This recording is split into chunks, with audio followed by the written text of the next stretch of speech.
Earth signs, tignan po natin kung ano yung mensahe para sa iyo ngayong araw. Keep in mind po na ito ay general reading lamang, so hindi po lahat ay makaka-relate, so be open-minded. Sa mga hindi pa po nakasubscribe dito sa ating channel, please subscribe na po kayo and palike na din po ng ating video. At sa mga nice pong mag-avail ng ating private readings, lucky stones and amulet, makikita nyo po yung link sa description box below. Okay, tignan po natin ano yung mensahe para sa iyo, Earth signs, Taurus, Virgo, Capricorn, Sun, Moon, Rising, and Venus. Okay, we have truth, we have letting go, and we have perception. Okay. So, kung ano man itong malalaman mong katotohanan, pwedeng i-let go mo ba ito? Or ito yung dahilan para mag-let go ka? Pero mas more on nakikita ko sa'yo, lalawakan mo yung kaisipan mo. Oo. Pero nandoon din na parang hindi na kayo masyadong aasa. May ganyang energy. Earth sign. So, tingnan natin kung ano pa yung mensahe para sa'yo. Spirit guide, ano pa po yung mensahe natin kay Earth signs, Taurus, Virgo, Capricorn, Sun, Moon, Rising, and Venus. What is truth? Ano po itong truth na ito, Spirit guide? Saang aspect po ito ng life? Tignan natin or ano po itong mensahe na ito. We have chemistry. Ayan. So, you feel talaga na there is something going on, na there is something na nafe-feel mo towards sa isang tao. I have never felt a passion this intense. Ayan. So, yan yung katotohanan. Attracted kayo sa isa't isa. Kaya lang kasi, pwedeng may katotohanan pa dyan. Mas may reality pa. Pwedeng committed kayo parehas sa isa't isa. Meron dito. Yan. Or kaya naman yung person mo is parang committed siya muna sa kanyang family. Ayan, kung sino man tong ka-deal ninyo. Or siguro nga nasa isang relasyon pa siya. Na kahit na ito, intense yung nararamdaman nyo sa isa't isa or you feel talaga na may kakaiba. Some of you could be twin flame kayo ng tao na ito. Kaya lang parang hindi ninyo kayang or hindi ninyo pwedeng i-pursue yung relationship or yung connection. What is letting go, runner? Ayan, so parang hindi nga maharap. I don't want to run anymore. So may napapagod na dito, kaya siguro may magle-let go na. Yan, parang alam mo yung hindi na kayang ilaban yung relationship. Parang the energy has run its course. Parang ganyan. Or the relationship has run its course. Tingnan natin kung ano pa yung mensahe para sa'yo. We have unsatisfied, ayan. So, kaya nilalawakan nyo na lang yung inyong isipan. Kasi, pwedeng as of this time, wala naman kayong magawa sa sitwasyon ninyo, Earth signs. Alam natin na kayo lang yung makakapagpabago ng mga nangyayari sa life ninyo. Kaya lang kasi parang ngayon, parang hindi to yung best time para talaga may gawin ka na big decision or big move pagdating sa sitwasyon mo. Kaya ayun, kahit na hindi ka masaya, pwedeng nilalawakan mo na lang yung isipan mo. Parang ganito sa trabaho, di ba? Alam mo na, kayang-kaya mo maghanap ng work. Kaya lang kasi pwedeng may kontrata ka pa. So, di ba, hindi mo naman pwedeng i-breach yung contract ninyo. I-breach yung contract. So, magkakaroon ka naman ng problema. Kaya ayan, kahit di ka na masaya, so go pa rin, di ba? Tiyaga-tiyaga muna. Tignan po natin ano pa yung mensahe para sa'yo. Spirit guide, ano pa po yung mensahe natin for Earth signs? Tignan natin, ano pa yung mensahe for you? We have a blessing for a mother. Ayan po. So, pwedeng ito, meron dito is magiging, ewan ko kung may buntis yata dito or first time mom yung iba sa inyo or kung meron po kayong nakaalitan na anak, ayan. So, pwede magkakayos na kayo. Magkakaroon dito ng parang mas, may lalambot yung puso ng inyong anak para sa inyo, ganyan. A blessing on growing older. Oo, yung iba nga po sa inyo. Parang ito, parang kayo yung tipo ng tao na ayaw nyo nang magtago, ayaw nyo nang, basta parang, meron kayo ditong inaayawan eh. Earth signs, yun yung nakikita ko sa inyo, yun yung nafe-feel ko sa energy mo. So siguro ayaw nyo yung tago ng tago, ayan, baka meron dito na relationship na tinatago. We have a blessing on a journey. Ayun nga po. So, parang tiis lang talaga. Parang yan yung energy mo ngayon eh. Kailangan mong magtiis, Earth signs ngayon. Kasi, sa mga nangyayari na sitwasyon sa life mo is wala ka munang pwedeng gawin. Ayan. Wow, parang trap ka. Ganyan yung energy. Tignan natin ano pa yung mensahe para sa'yo. At ito pala yung lucky numbers mo. We have number 22, 38, 12, 9, 43, and 12. So, 12 pala is your lucky number. Okay? I mean, repeating number mo pala yan. Yung 12. Tignan natin, Spirit Guide. Ano po yung mensahe natin? Okay. Spirit Guide.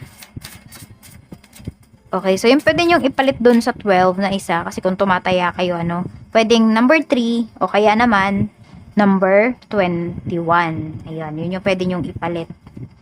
Tignan natin sa trabaho. Ito yung ambience, Ace of Pentacles. So, pwedeng may mga bagong trabaho to eh. So, yung iba sa inyo, pwedeng bago pa lang kayo dyan sa trabaho.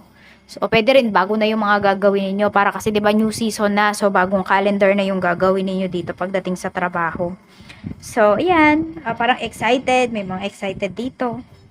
May mga, ayan, sobrang sipag kumilos ngayong araw. Tignan po natin, pagdating naman sa mga coworkers mo, we have King of Cups. Ito, may mga coworkers ka naman dito na nakikiramdam. Ayan po.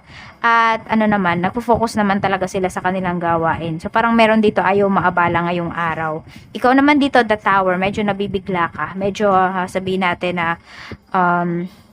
yes, excited yet kinakabahan. Yun yung nararamdaman mo pagdating dito sa trabaho. Tignan po natin kapag kung meron naman po kayong negosyo. Kamusta yung sales ngayong araw? Six of Swords, smooth lang naman yung mga transactions ninyo dito. Four of Cups, pero parang hindi kayo satisfied. Ayan yung nararamdaman or mararamdaman po ninyo pagdating sa inyong negosyo ngayon. Oo, smooth lang pero di kayo satisfied. Gusto nyo syempre mas more pa, 'di ba, yung inyong kitain. So tignan natin ano pa yung mensahe para sa iyo. Okay, ito naman is sa mga coworkers tuloy na. Ito sa mga staffs mo, kung meron kang staffs, ayan, meron silang nilulook forward dito. Siguro nga naghihintay din talaga sila na mas gumanda pa yung inyong sales, yung inyong negosyo, ayan po. And meron din ako nakikita, nagpaplano na na staff mo na pwedeng gusto niya tayong mga ibang bansa, ayan. Siguro nasasabi niya din yan sa'yo. Oo. Tignan natin. Okay, Five of Pentacles. Ito naman, yung mga mo pala to. Hindi pala ikaw to. Ito yung mga clients mo. So, may mga clients ka dito na ang hirap yatang singilin. May pambayad naman, pero ayaw magbayad. Yun yung pinapakita dito. Kaya din siguro, ayan, hindi kayo natutuwa dito kasi alam ninyo na, yes, maganda nga yung kita ninyo ngayong araw, walang nangutang. Pero may mga utang, may mga tao na may utang sa inyo. Na which is, yun nga, nahihirapan kayong singilin. Oo, siguro wag nyo nang paulitin to. Once na nakabayad, wag nang pagbibigyan ulit. Kasi ang tagal bago magbayad. Diyos ko, 5 months na yata mahigit or 5 weeks na yung utang sa'yo. Di pa rin niya nababayaran. Ano yung dapat napaikot mo na yung puhunan. Nakuha mo na dati yung tubo, hindi ba? Pero wala. Tignan natin pagdating sa pera. Eight of Pentacles. So, kailangan nyo talagang magsipag ngayong araw na ito. Ayan, King of Wands. And masipag naman talaga kayo. Ayan, tuloy-tuloy naman yung flow ng money sa inyo. Earth signs. Yun nga lang talaga, hindi siya ganun kabilis. Talagang, talaga, hard work talaga yung kailangan ninyo dito. Paghihirapan nyo talaga, yun yung pinapakita ni Universe. Tapos may mga din sa inyo dito. May mga offers din sa inyo. Ayan, di ko alam kung may nagmo-model ba dito sa inyo. Ayan po, kasi parang makukuha yung iba sa inyo. Tignan natin kung ano pa yung mensahe pagdating naman po sa love life sa mga single. We have Four of Pentacles. Okay, meron dito hindi pa rin nakaka-move forward. Okay, yan o. Parang meron kayong hino-hold on dito na feelings. Page of Cups, alam mo kung bakit? Yung iba po sa inyo is pwedeng ayaw talaga kayong palayain itong person na ito. Parang nagme-message, nagpaparamdam pa rin siya sa inyo from time to time. Kaya lang kasi tignan mo, yung energy niya kasi hindi pure. Parang nagbibiro lang siya. Alam mo yun, parang tinitignan lang niya kung may feelings ka pa ba sa kanya or wala na. Kaya huwag kayo basta-basta maniniwala dito sa taong ito. Yan, lalo na kung galing to sa past po ninyo. Tignan natin pagdating naman po sa mga inner relationship. We have Page of Pentacles. Okay, sa mga inner relationship naman natin dito, nandoon yung talagang nagfo-focus. Yung iba dito kasi pwedeng nag-aaral or nagtatrabaho. So, parang yun muna yung pinagfo-focusan ninyo ng person mo. Pero lang naman, diretso lang naman yung ninyo, yung focus ninyo. Ibig sabihin, kung ito yung napag-usapan ninyo, wala namang liliko. Okay? So, ayan. Kaya kung meron man dito nag-overthink ngayong araw, ay alisin nyo na po yan sa isipan ninyo. Kasi kung ano yung napag-usapan ninyo ng person mo, ayun, stick lang naman siya doon. Tignan po natin pagdating naman sa love lives, sa mga married. We have Five of Swords. Okay, sa mga married natin dito, na sumasakit yung ulo ninyo sa person ninyo. Okay naman kayo, kaya lang kasi pwedeng wala kayong peace of mind, yan yung nararamdaman ninyo.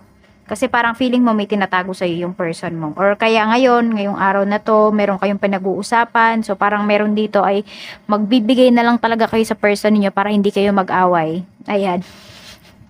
Kasi parang pag kinontra mo pa siya, sasakit lang yung ulo mo. Yan, parang ano ba, parang submissive, merong dito, submissive. Di ko alam kung ikaw or yung asawa mo. Ayan po. Ayan, para hindi na lang mag-away. So, oo na lang, parang ganon. Hindi naman, ano, parang, hindi naman masama yung energy na to. Ano nga eh, parang, sabi natin, kung lalaki is parang under. Ayan, parang ganon. Pag babae naman, submissive kayo pagdating sa inyong asawa. So, ayan lang po yung mensahe para sa'yo, Earth Signs. Maraming salamat po and see you again on my next video. Bye-bye!